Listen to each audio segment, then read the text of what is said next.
اعوذ باللہ من الشیطان الرجیم بسم اللہ الرحمن الرحیم وبہ نستعین وهو خیر المعین وصلی اللہ علی سید الانبیاء والمرسلین وعلی آلہ الطیبین الطاہرین المعصومین اما بعد نہج البلاغہ کے تعارف اور تاریخچے کے حوالے سے گفتگو کا یہ سلسلہ جاری ہے۔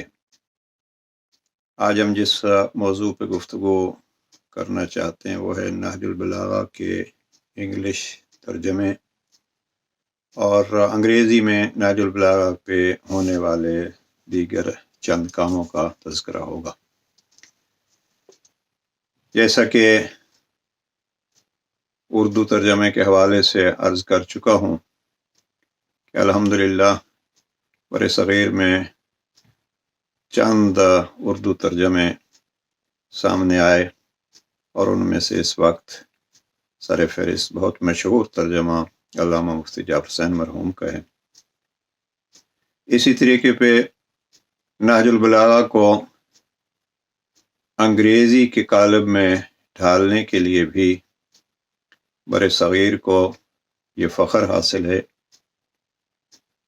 کہ سب سے پہلا انگریزی ترجمہ جو بر صغیر سے شائع ہوا ہے وہ ہے الحاج محمد سلمان کا۔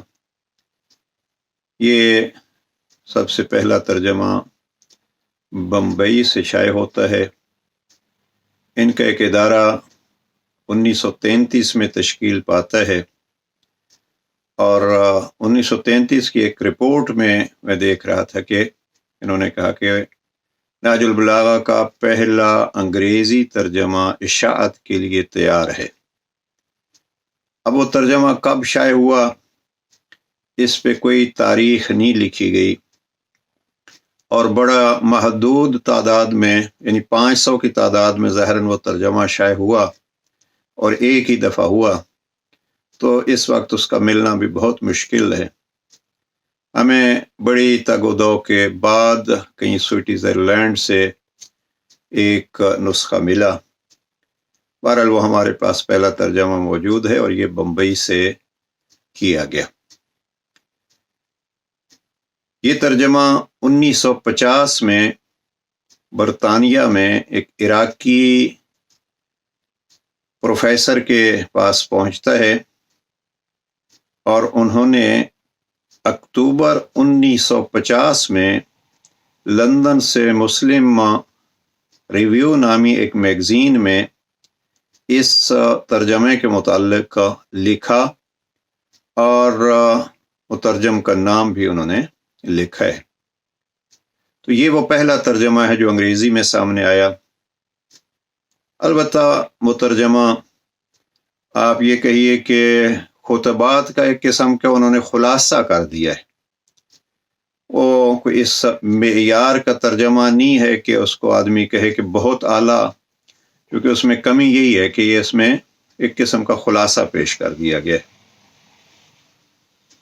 یہ سلسلہ پھر تراجم کا اردو میں ہوتا رہا، تو دوسرا ترجمہ جو ہوا ہے وہ بھی بر صغیر سے ہی ہوا ہے انگریزی کا، اور وہ سید محمد عسکری جعفری کا ترجمہ ہے۔ یہ سید محمد عسکری جعفری کا ترجمہ نومبر 1960 میں شائع ہوتا ہے۔ اب یہ واضح رہے اور ہم اردو ترجمہ میں عرض کر چکے ہیں کہ 1956 میں مفتی جعفر حسین مرحوم کا اردو ترجمہ مکمل ہوتا ہے، اور یہ 55-56 کے بعد یہ ترجمہ انگریزی میں ہوتا ہے 1960 کا سید محمد عسکری کا۔ اس کے بعد جو اس وقت زیادہ ترجمہ شائع ہو رہا ہے وہ ہے سید علی رضا کا۔ سید علی رضا مرحوم نے کہ کراچی میں ہی ترجمہ کیا، اور اس ترجمے میں آپ کہہ سکتے ہیں کہ مکمل ترجمہ ہے یہ، کیونکہ جو ترجمہ سید محمد عسکری کا ہے اس میں کلمات قصار پورے نہیں ہیں۔ بہرحال جیسے اس زمانے کی انگریزی تھی اس کے حوالے سے انگریزی کی بھی مشکلات ہیں، لیکن ترجمہ سید محمد عسکری کے بعد جب یہ آیا تو یہ اس سے ایک حساب سے بہتر ترجمہ شمار ہوتا ہے، چونکہ کامل ترجمہ ہے سید علی رضا کا۔ یہ سید علی رضا کا کراچی سے ترجمہ جو ہے وہ مکمل ہوتا ہے 17 مئی 1971 میں، یہ ترجمہ شائع ہوتا ہے 1971 میں۔ اب اس ترجمے میں یہ ہے کہ یہ ترجمہ زیادہ مفتی جعفر حسین مرحوم کے اردو ترجمے کو مد نظر رکھ کے کیا گیا ہے، یعنی میرے جہاں تک ترجمے کو ہم نے اردو ترجمے کے ساتھ تقابل کیا ہے، اس کو یہ کہہ سکتے ہیں کہ یہ اردو ترجمے کا ترجمہ ہے۔ اس حوالے سے یہ مکمل تو ہے، یعنی خطبات بھی، خطوط بھی اور کلمات کسار بھی مکمل ہے۔ بہرحال اس میں یہ ہے کہ یہ سید علی رضا مرحوم اس حوالے سے عربی پہ عبور ظاہراً نہیں تھا، مدد لی ہے گزشتہ ترجموں سے بھی اور اردو سے بھی، تو یوں انہوں نے ترجمہ کیا۔ لیکن یہ ترجمہ متعدد بار چھپا ہے، قم سے چھپا ہے، تہران سے چھپا ہے، باقی بھی اس کے متعدد ایڈیشن ہیں۔ عربی کے ساتھ بھی شائع ہوا ہے 2 جلدوں میں، اور بغیر عربی کے بھی فقط انگریزی میں 1 جلد میں شائع ہوا ہے۔ اس ترجمے پہ، اور بلکہ ان دونوں ترجمے کو، سید محمد عسکری کے ترجمے کو اور سید علی رضا کے ترجمے کو مد نظر رکھتے ہوئے، تاج البلاغہ کے ایک عاشق ہادی خسرو شاہی، جن کا 2 سال پہلے یہ کرونا کے مرض کی وجہ سے انتقال ہوا ہے، واقعاً وہ نہج البلاغہ کے عاشق تھے، اور انہوں نے ان 2 ترجموں کو سامنے رکھ کے ایک نئی ترتیب سے ترجمہ شائع کرایا ہے اٹلی سے۔ اور اس ترجمے کی خصوصیت یہ ہے کہ کافی طویل مقدمہ انہوں نے اس کا لکھا ہے، جس کا تعلق پڑھنے سے ہے، اور اچھا ایک مقدمہ شمار ہوتا ہے۔ چند سال پہلے ہم نے انہی 2 ترجموں کو مد نظر رکھتے ہوئے، سید عسکری اور سید علی رضا کے ترجموں کو مد نظر رکھتے ہوئے، اور جو دوسرا کام ہوا ہے سید ہادی خسرو شاہی کے کام کو بھی مد نظر رکھتے ہوئے، ہم نے خود ایک ترجمہ انگریزی کا شائع کرایا ہے، جو 2 ایڈیشن اس کے شائع ہو چکے ہیں۔ بہرحال کافی لوگوں نے اس کو پسند کیا ہے، کیونکہ ہم نے کوشش یہ کی ہے کہ اس دور کے پرنٹنگ کے معیار کو مد نظر رکھا جائے۔ یہ ترجمے ہیں چند جو شائع ہو رہے ہیں۔ ابھی آخر میں ایک ترجمہ شائع ہوتا ہے 2013 میں۔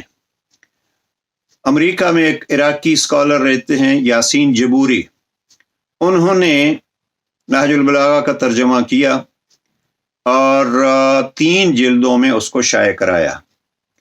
ابھی عراق میں بالخصوص اگر آپ انگریزی ترجمے کا ذکر کریں گے تو یاسین جبوری صاحب کے ترجمے کا ذکر ہوتا ہے، جبکہ ہم نے اس کو پہلے ترجموں سے تقابل کیا ہے۔ بہرحال ایک کوشش ہے، ہم پروردگار ان کی اس کوشش کو قبول فرمائے۔ یہ ہے ترجموں کا سلسلہ۔ ہم یہاں اللہ سبحانہ و تعالیٰ سے امید رکھتے ہیں، اور کچھ اسکالر اس پہ لگے ہوئے ہیں، کہ اس زمانے کے انگریزی معیار کے مطابق اور پھر انگریزی پرنٹنگ کے معیار کے مطابق اللہ کرے جلد کوئی ترجمہ آ جائے۔ چند افراد، یعنی 3 افراد میری نگاہ میں ہیں جن کے ساتھ ہمارا رابطہ ہے، اور اس پہ ہیں کہ ہم ترجمہ کر رہے ہیں اور ہم ترجمہ کریں گے۔ ایک صاحب تو یہ فرما رہے ہیں کہ ہمارا ترجمہ مکمل ہے، بس ہم پرنٹنگ کی طرف آ رہے ہیں۔ اللہ کرے انشاءاللہ یہ ترجمہ جلد شائع ہو جائے۔ یہ آپ دیکھیے 4 ترجموں کا جن کا ہم نے تذکرہ کیا ہے، یہ 4 غیر انگریز افراد کی طرف سے آیا ہے۔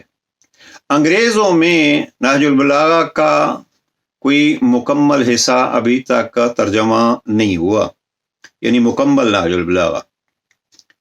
اور فرامین جناب امیل علیہ السلام پہ جو کام ہوا ہے، انگریزی میں بہت کم کام ہوا ہے، اور وہ بھی نہج البلاغہ پہ نہیں ہوا۔ جرمن اور فرینچ میں جناب امیل علیہ السلام کے فرامین کا کچھ حصہ ترجمہ کیا گیا ہے۔ مثلا یہ کتاب ہے نصر اللہ عالی، 313 اقوال جناب امیل علیہ السلام ہیں، جن میں سے چند نہج البلاغہ میں ہیں، باقی نہج البلاغہ میں نہیں ہیں۔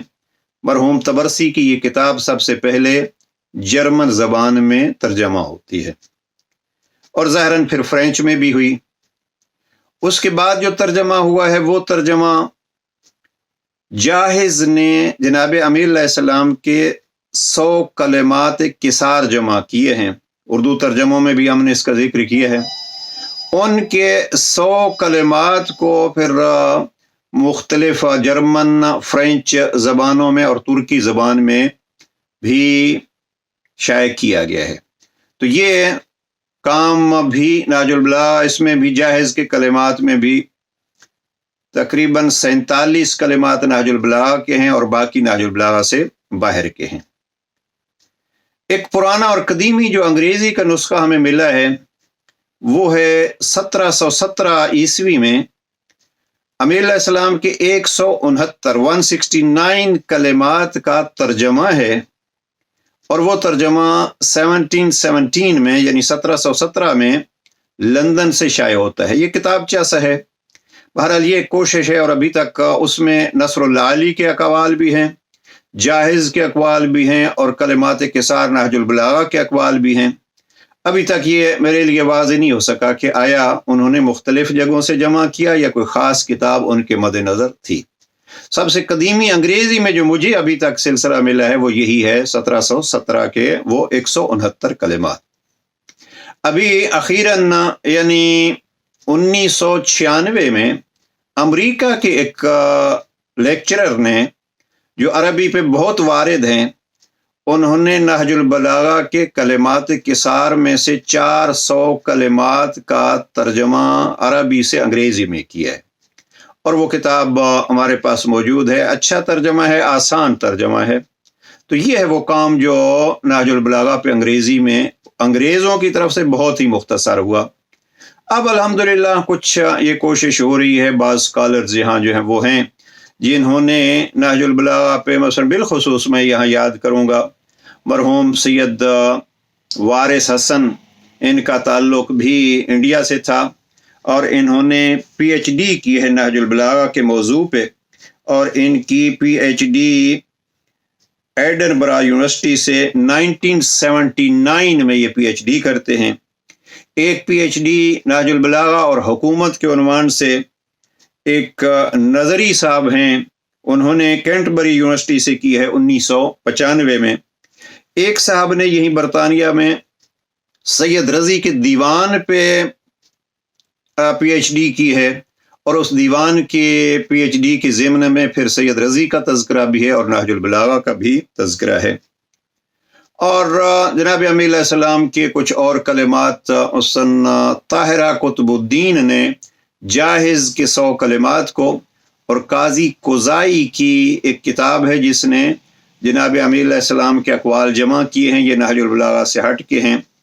محترمہ طاہرہ قطب الدین امریکہ میں تھیں اور ابھی برطانیہ میں ظاہراً تشریف لائی ہیں، یہ لیکچرر ہیں یونیورسٹی کی، تو انہوں نے اس کتاب میں ان دونوں حصوں کو جمع کیا ہے، اور یہ امیر علیہ السلام کے کلام کا ایک کام ہے۔ باقی کچھ افراد نے جو کام کیے ہیں، مثلا سید رضا شاہ یہاں انہوں نے خط 53 پہ کچھ لکھا ہے، اور ایک جوان اسکالر پنجوانی صاحب انہوں نے خط 31 پہ لکھا ہے۔ تو یہ کام ہوا ہے۔ دعا ہے پروردگار اس کام میں اور وسعت فرمائے، اور ہمیں ہمت دے کہ انگریزی میں بھی ہم ان لوگوں تک پیغام امیر المومنین کو خصوصیت کے ساتھ نہج البلاغہ کو زیادہ سے زیادہ پہنچا سکیں۔ السلام علیکم ورحمۃ اللہ وبرکاتہ۔ یہ سلسلہ چونکہ بات انگریزی ترجموں کی تھی، ضروری یہ ہے کہ اس کو انگریزی میں پیش کیا جائے۔ انشاءاللہ جلد ایک ویڈیو یہی پیغام اور یہی ترجموں کا اور یہی انگلش کام کا تذکرہ انگریزی میں بھی پیش کیا جائے گا۔ السلام علیکم ورحمۃ اللہ وبرکاتہ۔